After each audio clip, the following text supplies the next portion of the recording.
मुंबईत मध्यरात्रीपासून मुसळधार पाऊस हा सुरू आहे। जर पाहिलं याचाच परिणाम जो आहे तो मुंबईतील अनेक सकल भागात जे आहे ते पाणी साचलं आहे, त्याचाच परिणाम जर वाहतुकी होताना पाहायला मिळाला। तर दुसरीकडे पाहिलं मुंबई महानगरपालिकेने जे आहे ते मुंबईतले जे नाले जे आहे ते पूर्णपणे साफ केले असल्याचा दावा देखील मुंबई महानगरपालिकेने केला आहे। जर पाहिलं तर हे जे नाले जे आहे ते पूर्णपणे भरलेले सध्या पाहायला मिळत आहे। मी सध्या कुर्ला येथील कुर्ला स्टेशन लगत असलेल्या मिठी नदीला जोडलेला असलेला जो नाला आहे या नाल्याकडे उभा आहे। हा जो नाला जर पाहिला हा नाला पूर्णपणे भरलेला आपल्याला पाहायला मिळत आहे। मुंबई महानगरपालिका दावा करते की नाले पूर्णपणे साफसफाई झाली आहे, नाले तुंबणार नाही, परंतु जर पाहिलं नाले जे आहे ते पूर्णपणे भरलेले आपल्याला पाहायला मिळत आहे। याला जो आहे तो विरोधकांनी केलेला आहे। जर नाले साफसफाई झाले तर नाले भरले कसे असा जो विरोध देखील आता हा विरोधकांनी केलेला पाहायला मिळत आहे।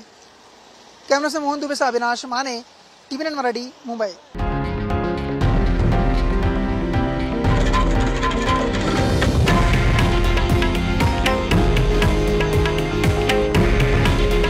हे आहे देशातील नंबर 1 न्यूज नेटवर्क आणि आपण पाहत आहात टीव्ही 9 मराठी।